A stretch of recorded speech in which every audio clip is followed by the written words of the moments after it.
স্পষ্ট ঘোষণা করতে চাই, আর যদি একটা গুলি চলে, হেফাজতে ইসলাম বাংলাদেশ ঘরে বসে থাকতে পারবে না। সন্তানের লাশ নিয়ে আমরা কবরস্থানের দিকে যাব না।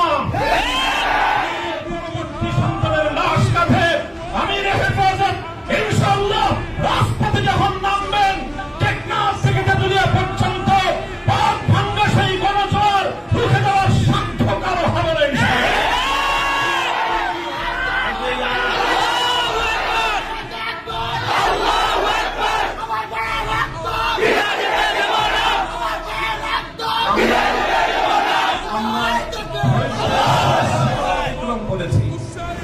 পরিস্থিতি এভাবেই যদি চলতে থাকে, আর যদি আমাদের দেশের জনগণের নিরাপত্তার দায়িত্বে নিয়োজিত আইন শৃঙ্খলা রক্ষাকারী বাহিনী বুলেট যদি আর বন্দুকের নল থেকে আরেকটি বুলেট ছুড়ে, তাহলে বাংলাদেশের পরবর্তী গণ অভ্যুত্থান অবশ্যম্ভাবী হবে।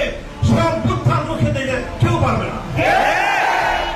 আমরা আল্লাহ পাক রব্বুল আলামিনের কাছে দোয়া করব, যারা বৈষম্যের বিরুদ্ধে জীবন দিয়েছে, যারা বৈষম্যের বিরুদ্ধে জীবন দিয়েছে, অত্যাচারীর হাতে যাদের প্রাণ গিয়েছে, তারা নিঃসন্দেহে শাহাদাত বরণ করেছে। কাজেই সেই শহীদদের আত্মার মাগফিরাত শুধু নয়, বরং শহীদদের শাহাদাতের কবুল হওয়ার জন্য আমরা দোয়া করবো আল্লাহর কাছে। এবং সেই শহীদদের উসিলায় আল্লাহ যেন আমাদের আগামী প্রজন্মকে এভাবে সকল বৈষম্য, জুলুম, অবিচার, অন্যায়ের বিরুদ্ধে রুখে দাঁড়াবার এক অদম্য সাহস যেন আল্লাহ পরবর্তী প্রজন্মের বুকে বুকে দান করেন, সেই দোয়া ইনশাআল্লাহ আমরা করবো।